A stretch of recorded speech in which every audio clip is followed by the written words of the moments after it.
Shalom, Bapak Ibu yang dikasihi Tuhan. Bagaimana kabarnya? Apakah kita sudah melakukan dan kita sudah bersyukur akan firman Tuhan hari ini? Akankah kita berdoa terlebih dahulu untuk berterima kasih kepada Tuhan atas segala nafas kehidupan, kesempatan yang Tuhan berikan kepada setiap kita? Kita yang masing-masing mempunyai satu tujuan bersama dengan Tuhan. Kita melakukannya. Demikianlah Rasul Paulus. Di dalam Kisah Para Rasul 27 ayat yang ke-14 hingga ayat yang ke-44, kita akan membacakan beberapa bagiannya saja, yaitu di bagian ayat 22 hingga ayatnya yang ke-25.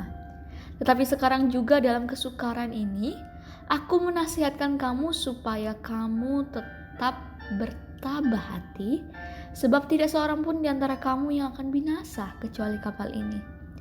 Karena tadi malam seorang malaikat dari Allah, yaitu dari Allah yang aku sembah sebagai miliknya, berdiri di sisiku dan ia berkata, "Jangan takut Paulus, engkau harus menghadap Kaisar, dan sesungguhnya oleh karunia Allah, maka semua orang yang ada bersama-sama dengan engkau di kapal ini akan selamat karena engkau. Sebab itu tabahkanlah hatimu, saudara-saudara. Karena aku percaya kepada Allah bahwa semuanya pasti terjadi sama seperti yang dinyatakan kepadaku." Demikianlah firman Tuhan. Berbahagialah setiap kita yang membacakan, merenungkan, dan melakukannya. Bapak Ibu Saudara, tahukah kita Rasul Paulus bersama dengan para tahanan ini menuju Roma untuk naik banding atas perkaranya. Nah, itu menjadi konteks latar belakang untuk kita lebih jauh lagi mengenal konteks firman Tuhan. Bahkan melalui perjalanan kapal yang ditumpangi pun, kendati mengalami atau menghadapi badai yang dahsyat. Dalam keadaan yang kritis itu, Paulus berdiri dan berkata kepada mereka, yang tadi, tabahkanlah hati kita. Sebab tidak seorang pun di antara kita yang akan binasa kecuali kapal ini. Nah, Bapak Ibu Saudara, Paulus sudah menyatakan hal demikian. Sama halnya ketika kita mempunyai cita-cita, Bapak Ibu Saudara, kita mencapai tujuan dalam kehidupan kita dan keluarga kita, ataupun pasangan kita. Kita mempunyai target yang ingin kita capai. Tetapi tiba-tiba badai topan dahsyat datang seperti angin timur, melanda kehidupan kita. Badai berupa sakit, penyakit, kehilangan pekerjaan, kandasnya hubungan, bahkan kehilangan keluarga yang kita kasihi. Ataupun kehilangan kontrak yang sudah lama kita nantikan, yang tidak kunjung tiba. Bapak Ibu Saudara, itu semua hal yang sangat sulit kita hadapi saat ini mungkin. Semuanya mengancam, bahkan memporak-porandakan perahu hidup kita. Bahkan menggagalkan segala pencapaian dan tujuan nantinya.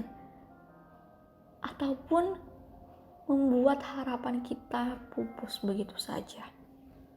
Bapak Ibu Saudara, sebagai orang percaya dan beriman kepada Tuhan, Rasul Paulus menunjukkan, bahkan mengajak untuk melihat bahwa Allah itu setia kepada janjinya. Allah tidak pernah menaruh visi dalam kehidupan kita lalu menariknya kembali. Bapak Ibu Saudara, kita tahu bahwa Tuhan mampu menyelesaikannya. Kita tahu jalannya, tetapi Tuhan tahu penyelesaiannya. Pikiran kita terbatas, Bapak Ibu Saudara. Tetapi bagi Allah tidak ada yang tidak mungkin. Kita tidak mengharapkan badai ini. Saya tahu Bapak Ibu Saudara tidak mengharapkan segala sesuatu pergumulan menghimpit keadaan dan situasi yang ingin kita capai. Namun Bapak Ibu Saudara, kita juga harus yakin bahwa Allah berkuasa atas badai. Bukan hal yang mudah bagi saya untuk mengatakan hal yang demikian, tetapi percayalah, Allah kita adalah Allah yang Maha Tahu dan Maha Kuasa. Dia tetap bekerja sampai hari ini, sampai detik ini. Allah tidak tinggal diam. Marilah Bapak Ibu Saudara, kita membacakan di ayat yang ke-36 hingga ayat yang ke-38. Demikian firman Tuhan. Maka kuatlah hati semua orang itu, dan mereka pun makan juga. Jumlah kami semua yang di kapal itu 276 jiwa. Setelah makan kenyang, mereka membuang muatan gandum ke laut dan meringankan kapal itu. Bapak Ibu Saudara, secara harfiah ini menunjukkan bahwa buanglah semua beban pikiran ataupun perasaan yang membuat Bapak Ibu Saudara merasa putus asa dan ingin menyerah.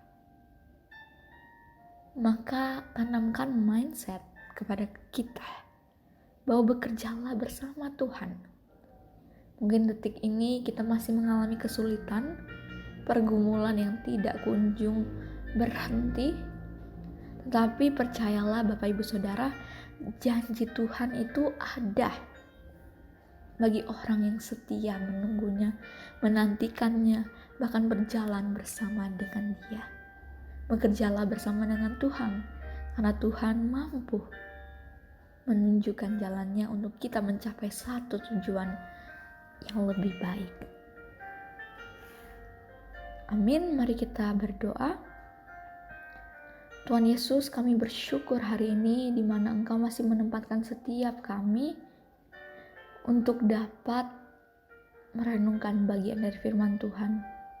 Ajarilah kami Tuhan untuk senantiasa bersyukur segala sesuatu yang kami dapatkan hari ini, maupun kami belajar di dalam satu perkara yang kami telah lewati.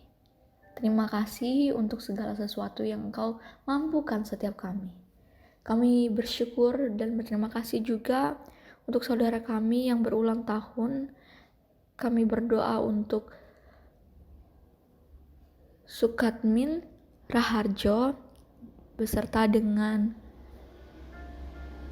Acuta Yuka Darmawan. Tuhan, kami bersyukur di mana Engkau masih memberikan mereka kesehatan, kekuatan, hikmat, dan kebijaksanaan. Bahkan tantangan hidup mungkin yang tidak mudah bagi mereka untuk melewatinya, tetapi bersama dengan Engkau yang memampukan mereka untuk senantiasa hidup dalam kasih karunia Tuhan. Dan kami bersyukur Engkau telah melimpahkan mereka 1 tahun yang baru, di mana mereka berulang tahun dengan segala hikmat dan kebijaksanaan Engkau lingkupi dalam kehidupan mereka. Tuhan, inilah setiap permohonan dan doa kami. Kami bersyukur dan terima kasih sekali lagi. Hanya dalam nama Yesus Kristus kami berdoa. Amin.